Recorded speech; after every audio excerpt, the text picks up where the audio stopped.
Welcome into another edition of the FutureSox RoundUp. My name is Elijah Evans, and I'm joined, as always, by my co-host Jeff Cohen. We are back today with another episode of the Roundup, and a lot to talk about, Jeff. We're entering these exciting few weeks coming up. As we record here on Monday the 8th, the MLB draft kicks off this coming Sunday on the 14th, where the White Sox will pick 5th, as well as 43rd and 68th in the first day of the draft. There'll be plenty of other picks to follow, but a really exciting time for the White Sox in the draft. Plenty of good players will be available at the 5th pick. Last week we did a full draft preview with Pete Flaherty, who laid out all the options for the White Sox at the 5th pick, some later round guys to target, a bunch of other different things. So go back and listen to that if you are excited about the draft and getting ready for draft season. But we have a ton to talk about within the system because this week was a big week, Jeff. There was a few players that really went off, and there was this line of promotions. We've been talking about it for months. The promotions started to come. I was able to report a few of these this week, and then we got, I think, 6 promotions in the past week and a half. So a lot going on, a lot of prospects getting deserved promotions, and we're going to talk about all of it right now. So how you doing, Jeff? Doing great. That's an understatement. It was a huge week for the system. Yeah. And just up and down the system from, the guys who are just starting out to the guys who are making the major leagues and all the guys in between. Just a lot of great news this week to get to. Yeah, 100%. Before we get into all this news, we're going to talk about promotions at each level. There was guys, 3 guys that went to AAA, a few guys that went to AA, one guy that went to Winston. Everybody is getting moved around this whole system, honestly. But we'll start with the records going through. Some of these teams are getting real exciting. We'll talk about it soon, but Charlotte is 38-46. Dare I say that I think they're going to finish with a winning record, Jeff? It's kind of crazy to think about, but Charlotte's only 8 games under 500 after being, I think, 15 under 500 at one point earlier this season, and they just got a lot of talent this week. So Charlotte is looking on the upswing. Birmingham right now is 45-36. They're actually in a bit of a rut right now, but a big part of that is they've lost a lot of talent. Guys that got promoted, obviously Thorpe going to the big leagues, and then a handful of guys this week now going to AAA. A lot of talent has been moved off that roster, but still a very good team. Already clinched the playoff spot. They're going to get some more reinforcements soon. Winston-Salem sits at 38-43, kind of that middling record generally for the most of the season. Kannapolis at 48-33. Kannapolis continues to be impressive. A lot to talk about down there this week, especially the ACL White Sox 19-27, and the DSL White Sox 7-17 on the season. So overall, a lot of excitement, but really this week is all about these promotions and everything going on at each level with new players on each team, and just more and more players going to be added. And then before you know it, once we get to the draft next week and then the trade deadline in 3 weeks, a ton of talent is going to get added to an already very strong and impressive farm system that we've been talking about all season long. We'll start at the major league level though, Jeff. There's 3 guys that came into this season as, kind of considered to be potential major league impact guys, and all 3 of them had a big week this week, and all 3 of them have looked the part in recent weeks at least. We'll start with Drew Thorpe. I was able to check his start 2 weeks ago in person, and then his last start this week, another good one. Thorpe he's going to be a pitcher. This is a guy, I made a tweet the other day that went up crazy a little bit. And this is going to be at the very least, a mid-rotation arm for a long time, Jeff. I don't know if you disagree with me there, but I feel pretty confident in that statement right there. The guy turns in a quality start every time he takes the mound. It's just solid. It's consistent. It's steady. Other than his 1 blow-up game against the Diamondbacks in his second career start, he has allowed 2 or less runs in 4 of his 5 starts now. This past start, another 1 run, 6 1/3 innings. His last 3 starts in a row have all been at least 6 innings, all of them under 2 runs. It's just consistent and solid, and he throws strikes, and that's just what you're going to get from Drew Thorpe. Yeah, I'm blown away, actually. I mean, he was dominant in AA, but you thought there'd be a few bumps in the road when he got in the major leagues, but looks great. He had one bump, and since then he looks really, really good. Yeah. So we'll see where it goes. But Thorpe, it's hard not to love what you're seeing from him, and it's hard not to love a guy that just throws strikes, and that's just all he does is just throw strikes. I mean, you look at Thorpe pitch, and it's just he attacks the zone. He doesn't back away from anybody, regardless of who he's facing. We'll see it against some stronger lineups, right? It's been some weaker lineups the past few starts he's made, so I'm looking forward to seeing him against a Guardians or a Twins lineup or some of these other American League teams that are strong, Orioles, Yankees, whatever it may be, right? So this week he's going to get a start against the Twins. I'm excited to see that. And then beyond that, he's going to get some harder starts later in the season, but he'll be in the rotation the rest of the year. He's going to be in the rotation next year. I think you can pretty much pencil Drew Thorpe into this rotation moving forward at the way he's looking so far.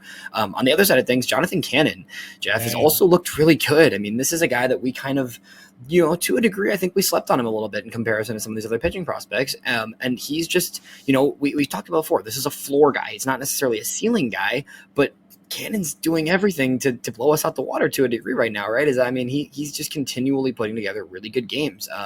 After a game, he gave up 5 runs on June 23rd, 5 earned runs, 8 total runs. That was a game where he got pulled in the second inning. He didn't have it, and he's bounced back now with 2 straight starts of really solid ball. This last week, he went 6 innings of 1-run ball. It just another guy that just is giving you good innings, and that's something that the White Sox really don't have from a lot of other guys before early this season, right? It was Crochet and it was Fetty, and everybody else was giving you pretty poor innings, right? Cannon and Thorpe now in this rotation are giving you a solid innings almost every time they touch the mound with a few bumps in the road, but Cannon looks good. Yeah, it looks terrific. Again, 2 starts ago, he came so close to a complete game. I think that says it all, right? 100%. So it's great to see those 2 guys have really earned themselves rotation spots. I think they'll finish the season in the rotation. Maybe they're a little careful with Cannon's innings at this point, but generally speaking, I think these are 2 guys that are going to be in the rotation the rest of the season. They deserve to be, and they're going to enter, if things keep going this direction, right, they're going to enter 25 with rotation spots, pretty locked up, honestly, with all these other prospects coming up. But these 2 are proving it's a major league level right now that they deserve to be there. Another guy that's really turned things up a notch in recent weeks, and someone who I think, I've always been a fan of his, and I've always thought he has a lot of talent, but it hasn't come through at the major league level. It's always been like he goes to AAA, he dominates, comes back up to the big leagues, and struggles. Lenyn Sosa has looked really good of late, Jeff. He's been really solid recently, and after a slow start to the season, gets pushed back down to the minors after less than a month of the season this year. He comes back up. He came back up on May 31st, and now in June and July, so about a little less than a month and a half, Sosa looks like a major league player. I'm not sure he's a future starter by any means, but generally speaking, has been really hot the past week. This past week in his last 7 games, he hit .419 with a .613 slugging percentage. He went 13 of 31, some nice quality hits, minimized the strikeouts, only 4 strikeouts in his past 7 games as opposed to a lot more earlier on. His past 15 games, hitting .304, .328, .464, so almost an 800 OPS over his past 15 games. Only 9 strikeouts, a few walks. The walk numbers are still never going to be high for him, but the strikeouts are coming down, the hits are coming up, and Sosa looks like he can handle major league pitching to an extent recently. Yeah, and that's his MO everywhere he's been. At every level, He starts out slow, and there's doubts. Can he hit at this level?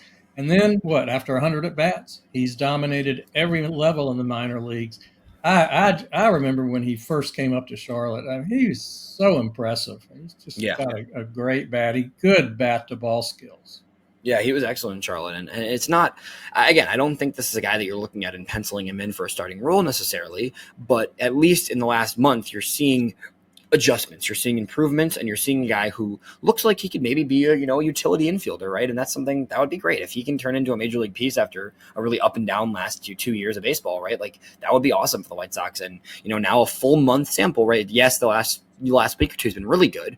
Over the last full month of him being back in the big leagues, in his last 30 games, he's hitting .290, .315 on base percentage, .430 slugging. So, it's a .750 OPS for a guy that can play all over the infield and has looked solid on defense. And that's a player that can be a major league piece. So great to see Lenyn Sosa starting to succeed a little bit. I'm excited to see where things take him. So those 3 all looking good. And like we've said, with all these promotions, Jeff, there's a lot of guys on the way. And before you know it, come August, we're going to see a lot of prospects in the major league team with the White Sox pretty soon. It's going to happen before you know it.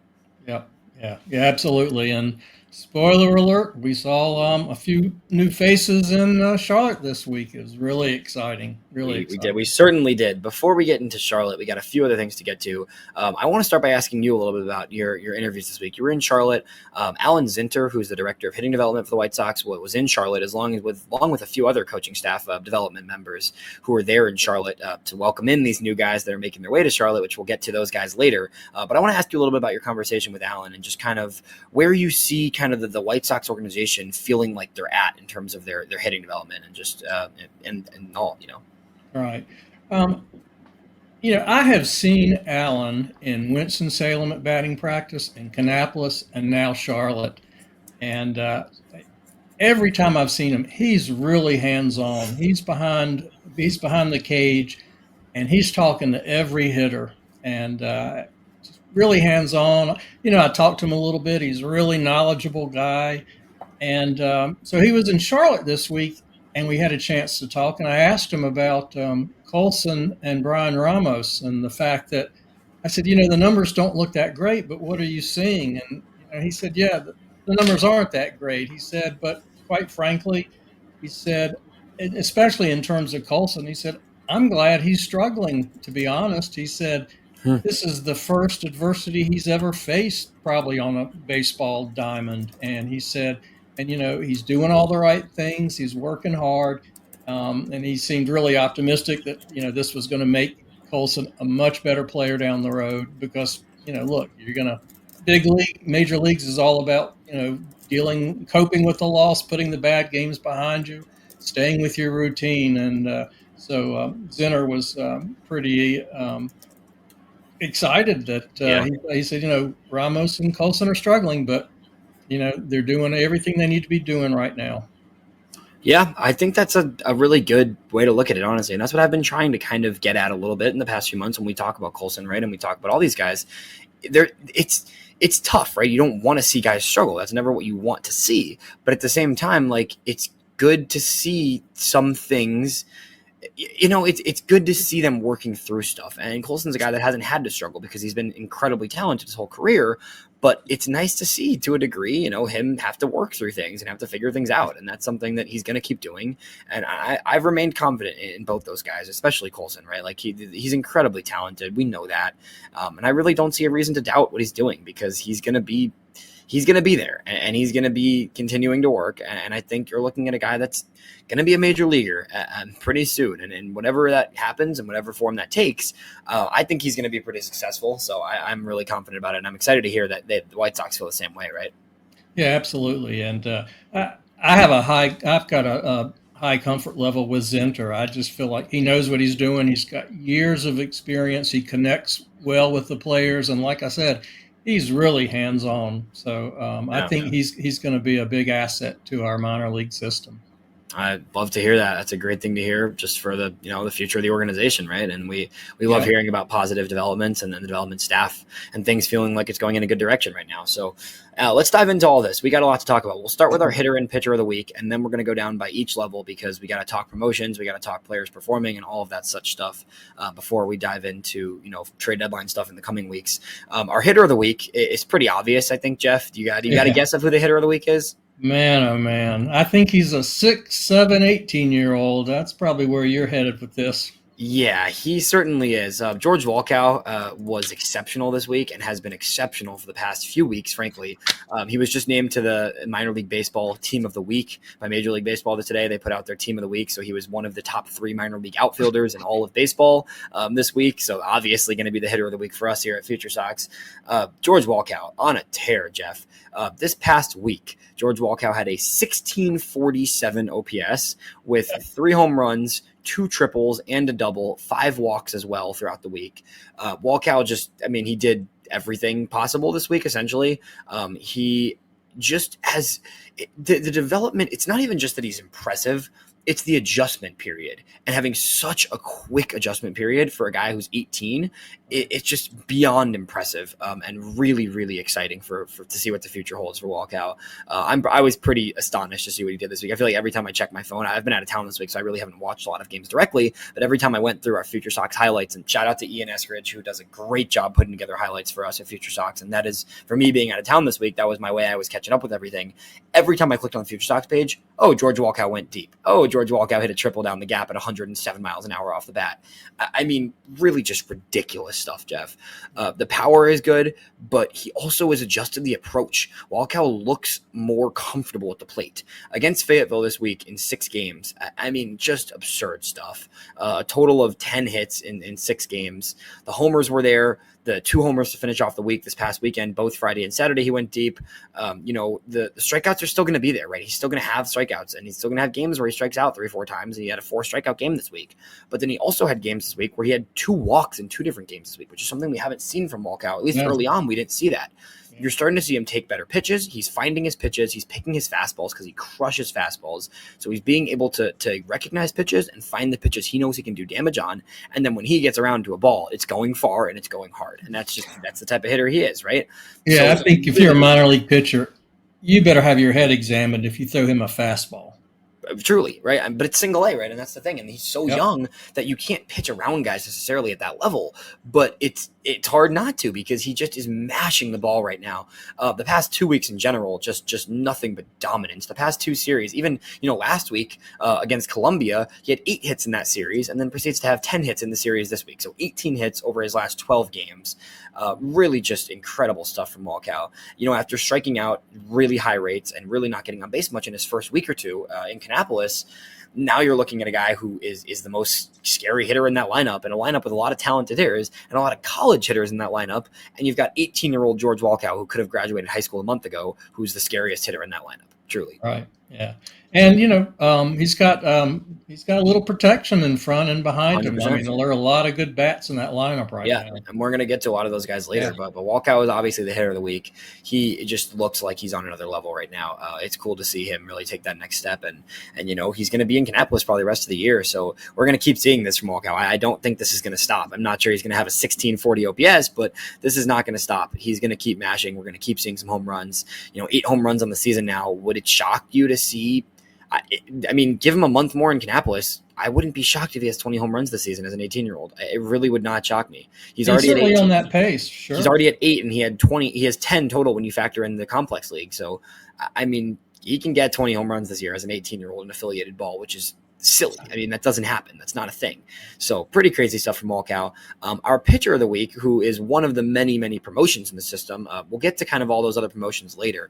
But Illinois local guy, the two Illinois guys being featured in our hitter and pitcher of the week, which is pretty cool to see. Really goes to show the White Sox, the White Sox scouting development and stuff in their own home and region has been really impressive. When you look at a Noah Schultz and you look at George Wolkow, and then a guy they targeted in a trade in Riley Gowens, who is our pitcher of the week.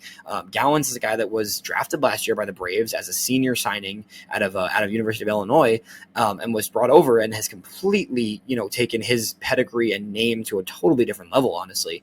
And Gowens is someone who, this week in his first game in Birmingham goes 5 innings of shutout ball, only 2 hits, not a single walk, and 7 strikeouts for Gowens this week in his first Double-A start. So Riley Gowens has looked excellent. He was really good. The numbers don't really do him justice. The ERA numbers are really not quite accurate for him. This is a guy with a whip of 1 on the season, with 92 strikeouts and only 75 innings. The numbers there are excellent. He had a few games in Winston where he got blew up early in the year, and that kind of spiked the ERA a little bit. But generally speaking, it's really impressive stuff from Gowens. He looked really good. He's finished his last 2 starts strong in Winston, comes to Birmingham this past week, throws a 5-inning shutout in his first start at the level.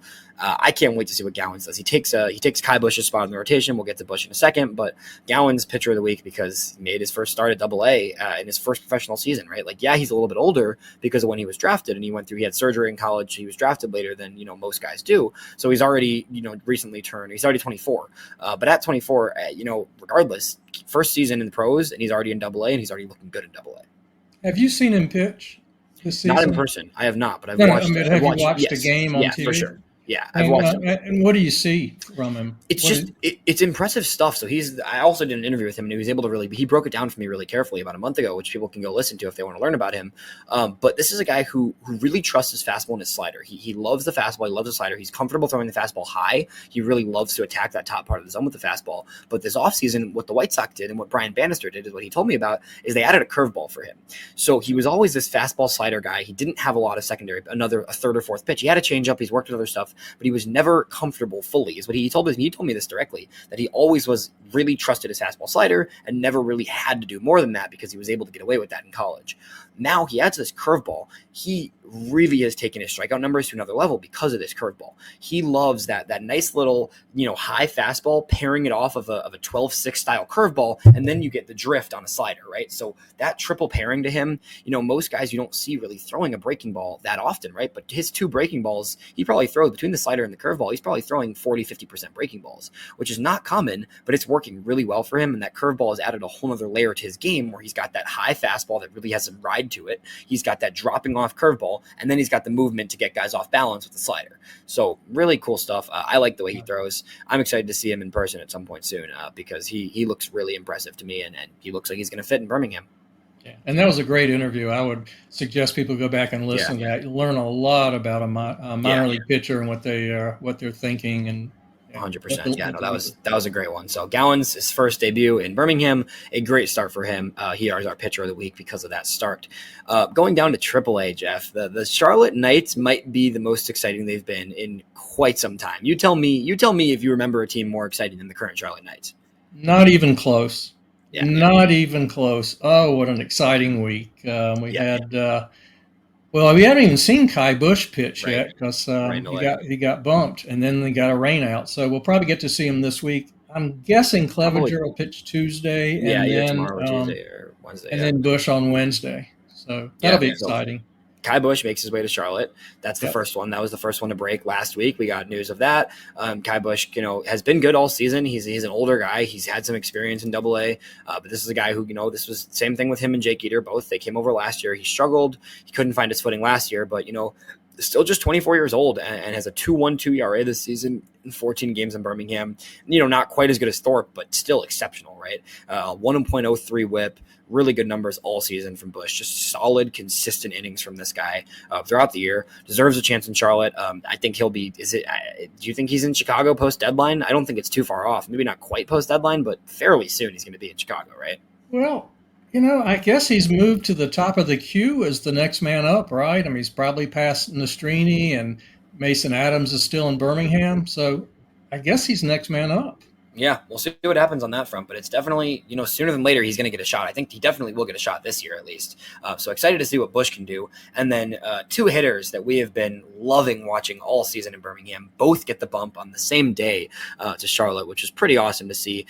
Top catching prospect Edgar Quero, who's a consensus top 100 prospect in baseball. It was only a matter of time for Quero. I know he's still young, and they really wanted him to finish out the first half of the season with that Birmingham team. And from what I've heard, all indications are that they knew guys were ready, but they've been waiting for those promotions to let those guys clinch a playoff spot, let them play together, have that moment, have that celebration, right? But then it's time to go, right? Like those guys are just, he's too good.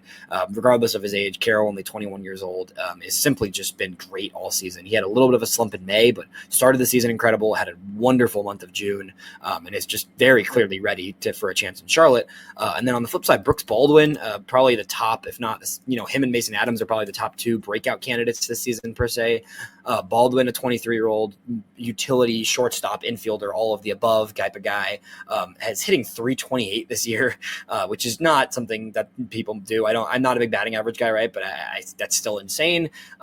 Both these guys get to Charlotte, they make an immediate impact. They both go deep in their first game with Charlotte. Brooks Baldwin in his first at bat in AAA goes deep. First pitch he sees in AAA goes deep, and then Edgar Quero goes deep later that game. It's just these two deserve it. These two are going to be 2025 Chicago White Sox players. Yeah. The lineup, it's so exciting. I've suffered through so many Knights games when it's just all these veterans who are either on the way down or passing through Charlotte. But now you've got a lineup. You've got Ramos, Olson Montgomery, and Baldwin on the infield. You got Quero behind the plate. You got Zach Deloach in the outfield and Oscar Colas. It's just so exciting. And then you've got a bunch of young arms on the mound. Yeah, it's a totally different team. I mean, it couldn't be more different from the beginning of the season. We were looking at the Charlotte roster at the beginning of the season. We were like, man, this is really rough to watch. And now you're looking at a team that has put some wins together. Like I said, only 8 games under 500. Like this could be a winning AAA team by the end of the second half of the season, right? Like the second half, they could legitimately be a competitive playoff contending type of team. I mean, they look really good. Yeah, I mean, I think it all comes down to, this team will always score. I don't care if it's veterans or prospects. You'll score in Charlotte. It all comes down to starting pitching. And, even if they bump a couple of guys after the deadline, they'll bump a couple of more guys up from Birmingham who are having great years. So, 100%. Yeah, you're right. The pitching looks solid for the rest of the year. Yeah, definitely. It looks like it's going to be really good. I mean, Bush there, Sean Burke has had some good starts coming off of his rehab. Nick Nastrini still had some better starts lately than he did earlier in the season. Still another guy that I'm very hopeful for, right? So it's exciting. It's feeling good. It's looking good. Charlotte is in a great spot. Those three guys are really going to make an impact. I think Baldwin and Quero are really going to continue to hit there. I mean, those two, the way those two have hit in Birmingham, right? You put those guys in a park like Charlotte, we're going to see the power from Quero. We're going to see Baldwin tap into even more power. Both those guys, I think, are going to be really successful down the stretch. And do you think those two, either or, are a candidate for a late season call up, Jeff? Well, that's interesting. Maybe I think it's reasonable to expect that they get maybe they're one of the 3 September call-ups Yeah. just so they can see what it's all about in the major leagues. I think that's really beneficial. Yeah, I was kind of thinking the same thing. It's just it'll come down to the 40-man. It'll come down to the trade deadline as well, depending on how many guys get moved off the roster. But assuming there's roster spots open, Quero is a little more like I'm not sure you need to really. I think he's still really young. I mean, he's 21, right? If you just let that guy mash in Charlotte, you can still go into 2025 with him like preparing to be a major league catcher, right?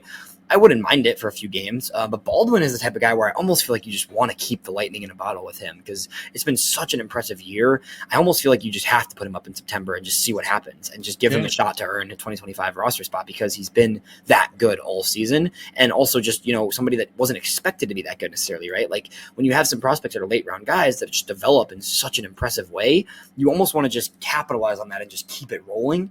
So with Baldwin, if he hits really well throughout August, throughout July, and then August in Charlotte, I think he's a guy that I would really like to see, honestly, get some major league innings in September. Yeah. And, I talked to some of these guys who get drafted, and then for the last month of the season, they come to Kannapolis, and maybe they play, and sometimes they don't even play. They just observe. But they all tell me the next year that how beneficial that those few weeks in Kannapolis are. Yeah. And you got to think that that's exactly the case in the big leagues. Yeah, I mean, look at Wolkow last year, right? Wolkow went up to Kannapolis last year, barely played. He got like 2 games in or whatever. Comes up this year and is smashing right now. So, I mean, it's cool to see. I think Baldwin and Quero and Bush, all very deserving of promotions. Very excited to see kind of where things take them. But they're all going to be, big league pieces for the White Sox in 2025. And, they're knocking on the door now. So we got more and more prospects truly knocking on the door in Charlotte right now. Heading down to Birmingham, those 3 left a big hole in Birmingham, that's for sure. So there's 3 really impressive, really talented players that kind of, that left the team in Birmingham, and now they got to fill that hole, right? So it's going to be a little tricky, but let's not forget there's plenty of talent still in Birmingham, even without those 3 there. Starting with the rotation, now that Bush is gone, right? Riley Gowens fills his spot, so still a very, very strong rotation there, even with Gowens inserted in the Bush's spot. You still got that top 3 of Adams, Eder, and Iriarte in terms of, some older guys. They're more advanced, right? Eder, I think, has struggled a bit recently. I think Jake Eder probably gets up to Charlotte late in the season. I don't see him as an option in Chicago. Mason Adams, is he behind Bush at all? I don't really think he is. I just think it was somebody had to go up first and then somebody's going to be next. But Adams should be up pretty soon, I think. I would have to think he'd be up pretty soon. And then from there, it's Jairo Iriarte also is the youngest of those 3, but is someone who still should get a shot next year. I don't think it's this year either in the major leagues for Iriarte. I think he's had some things he's had to work through this year. So I think he's probably looking at a 2025 debut. But those 3 are all leading the way. And then you get to a Noah Schultz, he's Noah Schultz, right? He's special. Yeah. And I think the prospect world is finally on to him. Yep. I mean, we've heard people talk about him as the top minor league lefty. He's ranked as such now in most places. Yeah. Which is pretty crazy. Yeah. Yeah. And he checked in as number 8 speaking overall. Of lefties, I'm sorry? No, I think he checked in at number 8 overall on Baseball America's Top 100. So Schultz is getting the recognition he deserves, and very deservingly. And there's another lefty in Birmingham who's also doing well. I want, maybe what's in the water in Birmingham? These guys come up from Winston and they're lights out. Yeah, it's a pitcher-friendly league, so you have to take some things with a slight grain of salt, right? Yeah. Southern League is kind of the most pitching-heavy league in baseball right now. But at the same time, I don't care. I'm enjoying what I'm seeing, and they're all throwing really well. Tyler Schweitzer is another guy, like you just said, another left-hander who fills out that rotation as a, kind of a high-floor lefty, right? But has just been good, and you can't deny that he's just continually been good. So it's hard to doubt what any of these guys are doing right now, and this rotation continues to dominate. I don't think Schultz is going anywhere. I don't think Gowens is going anywhere. I don't think Schweitzer is going anywhere. But any of those top 3, in Adams, Iriarte, and Eder, could be on their way to Charlotte in the near future as well. And I think Adams is probably the first in that line because he's just been exceptional. So I'm excited to see Adams. I mean, I think Adams is a guy that could be in Chicago with Bush come August, September, right? Yeah, he's got to come to Charlotte. After the deadline at the latest. I mean, I mean, he's just having a stellar year. Yeah, no, he absolutely has to. I completely agree with you. So, I mean, that rotation is so much fun to watch. We just it can, even without Bush now and even without Thorpe now, it's still just such a fun rotation with Schultz up there now, with Schweitzer up there now, and now with Gowens getting there. Like they just every day you can tune into a Birmingham game and see a pitcher that you really enjoy watching, and it's exciting to watch. Let's talk a little bit about the offensive side of things in Birmingham, because they've got some roster spots to fill, right? So you start the season with a Brian Ramos at third, with Brooks Baldwin at short, and then with an Edgar Quero behind the plate. Jacob Gonzalez came up a month ago, so now without Baldwin there, Gonzalez will be the everyday shortstop. They were kind of switching off a little bit. Gonzalez was playing a lot of short, but Baldwin was sometimes playing second. Gonzalez will play some third. Gonzalez will play some second. They were all moving around, but now you've got Gonzalez kind of, penciled into short. You really let him cook. He's had a rough few weeks, honestly. I think he's getting hit by some of the, the adjustment period. Transitioning as a hitter into Double-A can be often really challenging, and after a really hot start, he's slowed down a little bit, but Gonzalez is still a guy that you're looking at as a 2025 Major League option. He'll finish the year in Birmingham, I think. He should finish the year down there. Just keep working, facing those high-level pitchers, right? This is still his first professional season after all, right? So let's give him the time, but he's going to be at shortstop, so you don't have to worry about that position. On the flip side of that, you got to fill some spots. You got to fill some catching innings, and you really got to fill some second and third base innings now that you don't have a Baldwin there, you don't have a Ramos there, right? And, so I think catching, right, Michael Turner seems like the obvious solution. He's been the backup there all year, but then this week, Michael Turner, gets the starting reps and he starts hitting well. And I think, his offensive numbers this season don't look good, but I think that he's the type of guy who, once he starts gets regular innings like he was last year in Winston-Salem, you're going to start to see Michael Turner really turn it up. And he immediately did that this week. This is a guy that we talked about coming into the season as one of our favorite non-Edgar Quero catchers in the system. And I think now we're going to see Turner really get that full-time catching job in Birmingham. Does that seem accurate? Yeah, that sounds right. We got 4 catchers now here in Charlotte. It's getting a little crowded, but again, Carlos Perez just went on the dev list, so that was one off. Yeah. So we'll see what happens with Turner. Right. Elijah, do you see anyone in Winston who's ready to come up and fill in some of these holes in the lineup in Birmingham? Yeah, that's what's tricky with Winston. So Winston is kind of that spot where there's not really that many guys in Winston that we see as being ready for the next level. Winston, the team hasn't been bad overall, but nobody's been, other than Jacob Gonzalez when he was there, nobody's really been standing out in Winston in terms of the offense. So it's interesting to consider. I think catching-wise, I wouldn't be surprised to see Kobe Smelly. Colby Smelly's been really good in Winston actually this year. Pretty under-the-radar guy that has actually impressed all season in Winston. I think Smelly, I think generally Turner's going to get first cracks. And like I just mentioned Turner, I want to just mention this briefly, that Turner had 6 hits this week once he became the starter. So he started 5 games this week after Quero went up, and he had 6 hits already in addition to 2 walks. So, Turner's going to be the starter there in Birmingham, but I think Smelly could be a guy that could fit really well. He has an 822 OPS. He's hitting 302 this season, 2021 draft pick. So he's an older guy too. He's been around a little bit, but I think Smelly could kind of fill some innings at catcher. And then on the other side of things, like, I don't know. I mean, I think the one option and the guy that we're going to mention as we're about to get down to Winston, like, is it Wes Kath, right? Like, is it almost time for that? I don't know. I think Wes Kath, it's tricky because you don't want to stunt him considering he's kind of having his first good season professionally right now. But at the same time, like, he has been in Winston for 2 entire seasons now. I wouldn't mind seeing it. This week, Kath had over an 1,100 OPS this past week. He's up and down for sure. He has not the most consistent season. Definitely still a streaky hitter. Definitely still strikes out too much. But this past week in Winston, Kath had, let's see, in 6 games this week, Kath had 8 hits, including 3 doubles, 3 doubles, 2 home runs. So 5 extra base hits across 6 games this week. Good for an OPS over 1,100 this past week. So considering second and third are both kind of open holes in Birmingham right now, you've got a Jason Matthews who's been okay and Alexander Womack, but there really is not anybody that you're excited about at those positions right now in Birmingham. Is Wes Kath ready for a shot at third base in Birmingham? I wouldn't be surprised if he stays in Winston all year. I wouldn't be surprised if we see him in Birmingham next week. But here's the guy I think I'd like to see in Birmingham. I know who you're going to go. I know who you're going to say. I'm curious. Do you think there's any way Nishida skips Winston? Because they need, he can play all over the diamond. That's an interesting idea, Jeff. I didn't think you were going that direction. I just thought of a name in Winston who I thought you were going to go with. But Nishida's fascinating because he could be slot into second base there. Birmingham also could use a little bit of outfield help. I mean, they've got Tatum, they've got Burke, they've got some outfielders there. But Nishida as a second base, left field kind of combo type thing could be kind of fascinating there. I don't know if he skips. I think it might be a little too aggressive for a player of his style and his play style. I think it might just be a little too hard. But at the same time, I wouldn't mind a hitter at the top of that line or in that lineup who can just get walks and just work counts and just kind of set up some of those other hitters to be even more productive, right? It would definitely benefit guys like Elko and Tatum and some of those other hitters that are still there and Gonzalez, right? Like having a guy who can just, come up and work counts and make pitchers uncomfortable would probably benefit some of those older hitters in Birmingham, actually.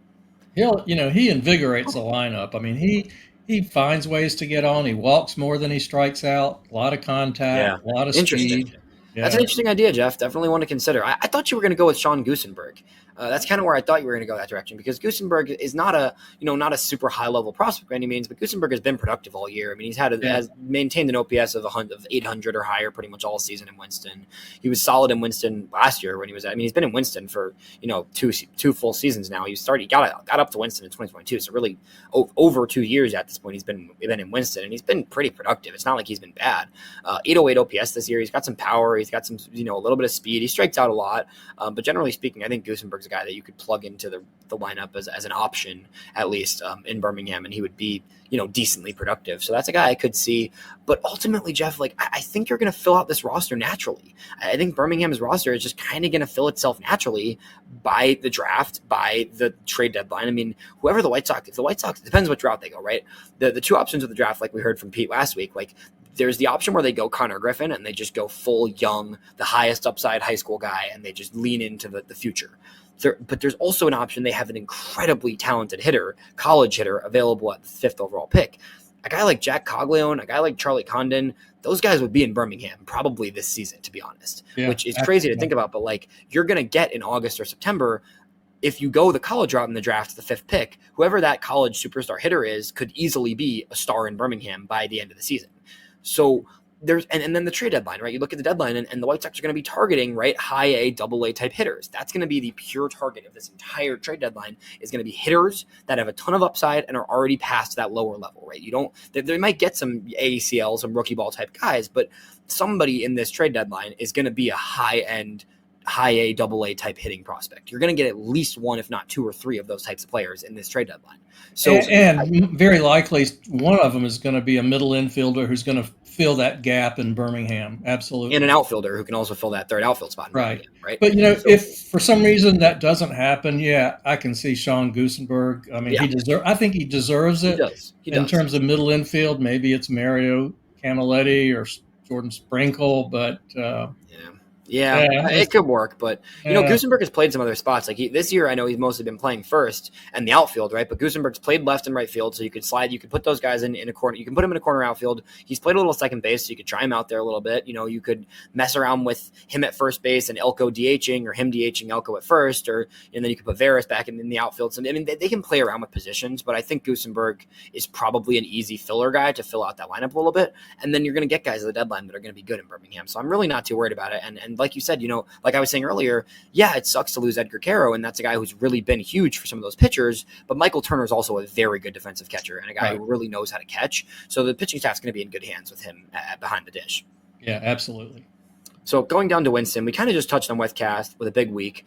Filling in Riley Gowens' spot in Winston, who goes up to Birmingham, was Tommy Vale. Tommy Vale's an interesting name to mention because he's definitely not a guy that has a super prospect pedigree. He was an undrafted guy, 25 years old, so he's definitely an older guy. He's already been through some arm injuries. He's kind of been through a lot. But when you look at the numbers at the surface level this year, 2024 stats: 15 games pitched, a 1.66 ERA across 38 innings, 66 strikeouts in those 38 innings.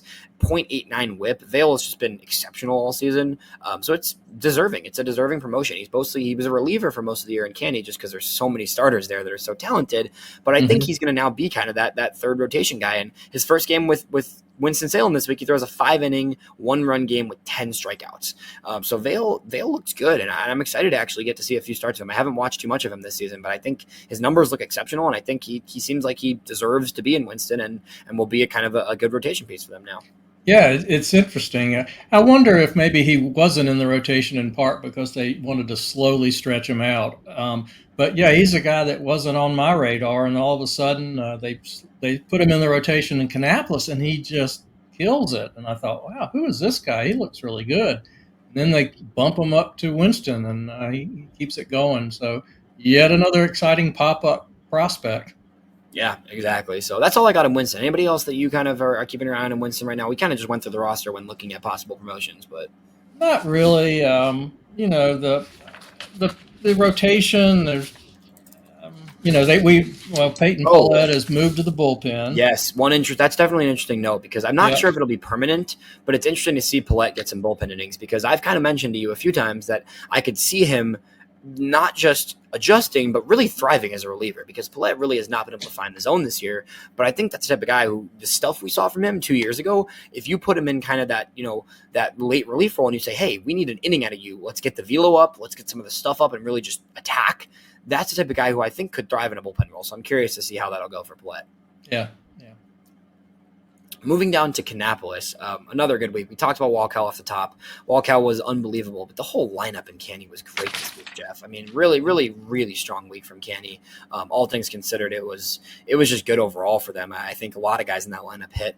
We'll start with your guy, Riku Nishida, because you just mentioned the possibility of him being in Birmingham, which now I'm kind of curious about. But Nishida's a guy that, it's such a unique profile, one of the most unique profiles you'll ever see. He already has 34 stolen bases this year, in addition to, 55 walks and only 43 strikeouts. Nishida's just such a fascinating player. Crazy good plate approach, has an on-base potential over 400 because of that. He's got super crazy speed.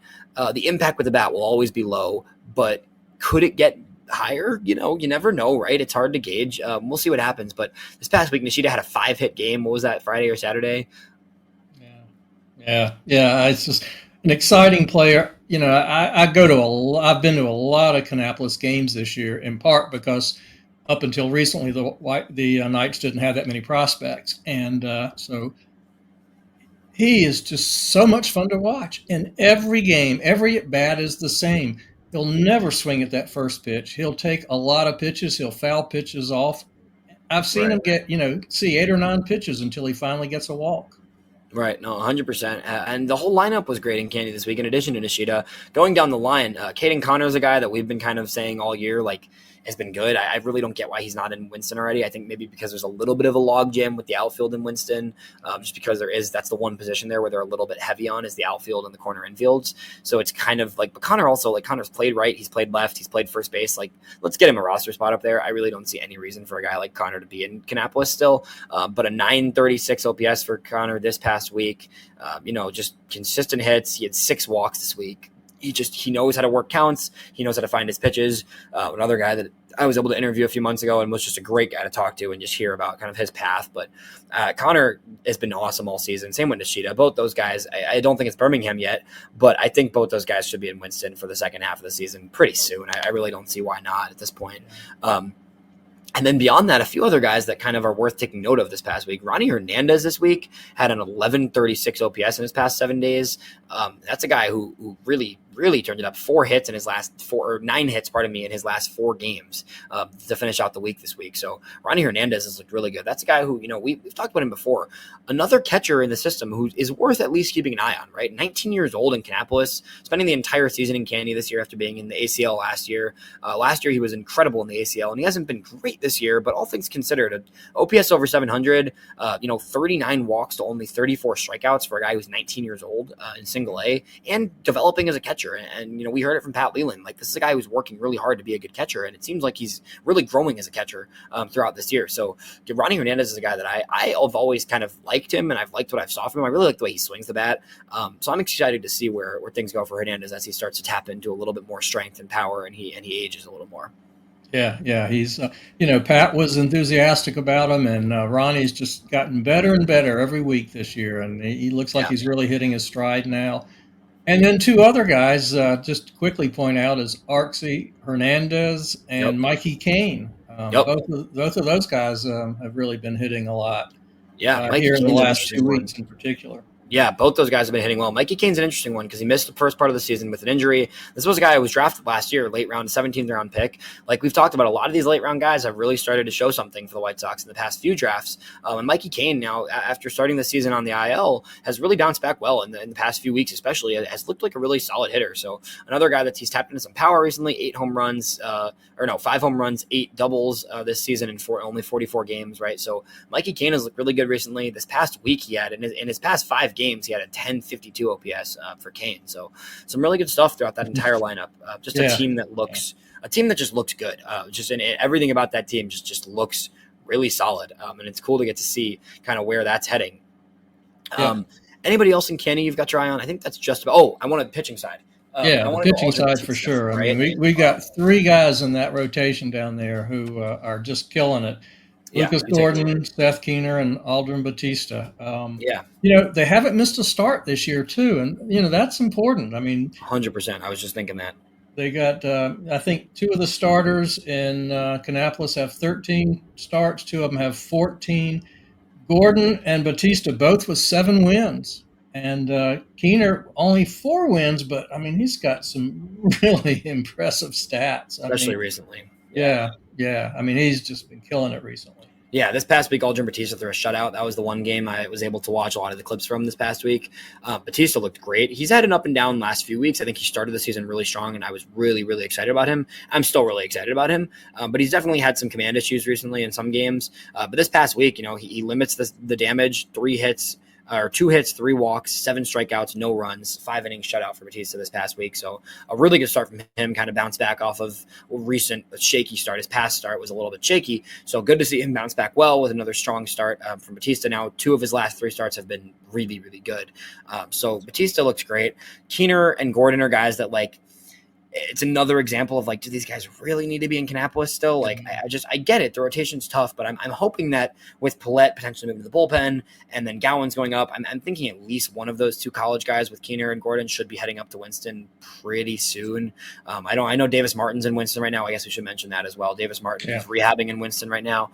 Davis Martin is going to get probably 2 or 3 or 4 starts in Winston maybe, but I'm assuming that with Paulette out in the bullpen, Davis Martin, once he goes back up to Charlotte potentially or Birmingham, wherever he goes next in his rehab, Keener and Gordon gotta get some innings in Winston this year. They're just too advanced and too old as prospects, too just experienced really to be pitching the whole season in Kannapolis. Yeah, Winston's as you pointed out earlier, Winston's kind of the logjam both for hitters and pitchers in Kannapolis who need to move up. But I have to think the Sox are going to prioritize getting those 3 pitchers to Winston and keep them moving. Yeah. And same thing with a guy like Caden Connor. They'll find a way. It's going to happen, especially with the deadline coming. You're going to see things start to trickle up, and guys we saw it this week. This was the start of it, so we already got a little taste of it. But all of these guys in Canny, I think you can look at Canny and say that there's at least 5 or more players you can circle on that roster and say these guys need to get some innings at the next level this season. I think it's pretty much a lock for both Keener and Gordon. I think you could pretty much lock Nishida and Caden Connor. I think Batista's right behind them. I think, you could even argue some of those Nick Altermat, some of the relievers, Luke Bell. I mean, there's really a lot of guys on that roster that should be pitching in Winston or hitting in Winston both ways, sooner than later. So I think Canny's a great team and they continue to play well, but those guys, a lot of that team needs to get moving because they're just simply too good and too advanced to be playing in single A right now. And Elijah, you mentioned Davis Martin, and when he comes to Charlotte, look at how young the rotation is going to be. Nick Nastrini, Sean Burke, Davis Martin, Johan Dominguez, and Guy Bush. Dan Bush. And then probably Adams. So yeah. I have never seen a rotation like that in Charlotte. That is so exciting. It's about time. It's a new organization. 100%, Jeff. It is really exciting to look at up and down the system and just see where things are at right now. I'm fired up about it. I know you are too. We are going to get to a lot more trade deadline stuff next week and the week after probably. We're going to really dive into it. The MLB draft is on this coming Sunday, the 14th. James Fox, Ian Eskridge, and myself will be on a live talking about the draft. James and Ian are going to kick that off. I'm going to hop in to talk about the 5th pick, jump in and just really dive into that whole draft. We're going to have a lot of fun. So definitely whoever's around on Sunday trying to follow with the draft, draft, make sure to check out that Future Sox live stream we'll be doing for the draft. Jeff and I will be back next Monday. We'll talk about the draft, we'll recap the draft, and then we'll dive into some deadline stuff, some other things. I think the week after that, in 2 weeks from now, we will do an entire trade deadline breakdown analysis, preview, predictions, all of the above. That'll be super fun. My Edgar Quero mock trades piece went up a few days ago. That was fun to get some feedback. A lot of people that didn't like the ideas, but that's how it goes when you make mock trades. Nobody's going to like mock trades, but sometimes they end up being pretty accurate. So before we let everyone go for today, Jeff, what do you think is going to happen at the deadline? Where are you at right now? How do you see things playing out a month away from 3 weeks away from the deadline at this point?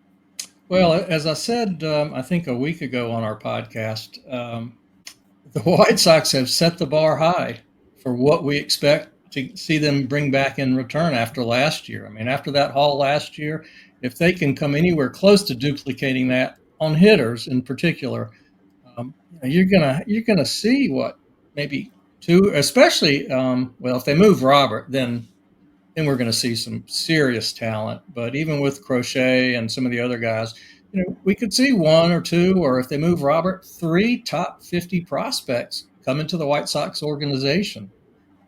Yeah, you're 100% right. I think it's going to be pretty crazy to see. I mean, they're looking at, like, right now this is a top. I don't feel even hesitant saying this. Like, right now this is a top 10 system in baseball, even with a lack of some hitting depth. I think we've said this before. Like, there's not a lack. There is a lack of some upside hitters in the system. There's a few, but there's definitely not a ton of high level hitting prospects. That's going to change, Jeff. I really am pretty confident you're going to see 2, maybe 3 high-end hitting prospects join the system, whether it be via Crochet. I mean, even at this point, even Eric Fetty's going to return a top 100 prospect, right? Like, Eric Fetty's been exceptional this season. You look at his numbers side by side with Garrett Crochet, and he's only a step behind Garrett Crochet, who's an all-star, right?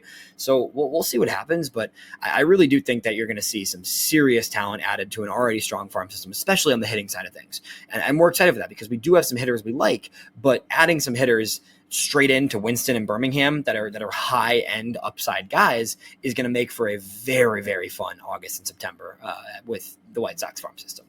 And as you pointed out, that number 5 pick, that guy, I mean, that's going to be a top 50 player. Just even before he has his first pro at bat, he'll be ranked in the top 50. Exactly, and we'll see what happens. But it's there's a good chance it's going to be one of those high end college guys. The way it looks right now, in my opinion, I think. I don't know. I'm not a draft expert, and I've been listening to Pete Flaherty and the other guys that know the draft better than I do. But I think the Rockies go pitcher at number 3 because the Rockies always need pitching, and that leaves 4 hitters for 4 picks between Travis Bazzana, Charlie Condon, Jack Coglione, and JJ Weatherholt.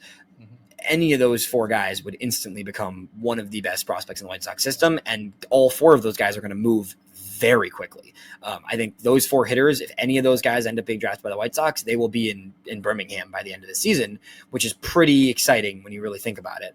And if it ends up being Connor Griffin, that's great too. That's an incredibly high upside hitter who you pair that guy with George Wolkow in Kannapolis, and you've got an super exciting pair of 18-year-olds in Kannapolis that are just mashing 18-year-old outfielders. I mean, that would also be really cool to watch. So we'll see what happens, but there's a lot of talent on the way, Jeff. One last note before we get out of here. So not only did Brooks Baldwin and Quero come to Charlotte, but along with them came 3 roving instructors. We mentioned Alan Zinter, but also Mike Daniel, who does outfield and base running, and Matt Zielinski on the pitching side. And for people who might not be aware, the White Sox have a bushel of roving instructors. Julio Mascara for catching, and Brian Newman comes up from Arizona on occasion. These are all really good baseball guys. And so at least 3 of them, at least 3 that I recognize, were in Charlotte this week, which I thought was amusing, following the high-end prospects. But I had a chance to talk to Mike Daniel. I said, where have you been? What have you seen? And he said, well, I was in the DSL and I was out in Arizona. And I said, who impressed you in Arizona? And he said, he saw Mogollon hit a ball over the batter's eye. He said that guy is small, but he really has a lot of power. So. That's a guy we've had an eye on for a while. So Javier Mogollon is someone that we'll definitely be keeping an eye on in rookie ball because he's got a ton of talent. And same with Eduardo Herrera, who I'm excited to see with the top international signing from this past year. We'll have a chance, later in this season to really dive into some of those rookie ball guys. And I want to watch some more film myself and really, inform myself on some of those guys because there's always more talent coming. And that's what we love covering and keeping our eye on for sure. Sounds great. All right. Sounds great. That will do it for this week. We will talk to you all next week. I'll talk to you Sunday for the draft during the draft. And then me and Jeff will be back. Our normal episode will come out next Tuesday morning where we'll dive into our reactions from the draft in addition to some deadline talk and everything else going on in the system leading up to the end of the month where we're going to have even more to talk about. So we will talk to you next week. And that is all for the Future Sox Roundup.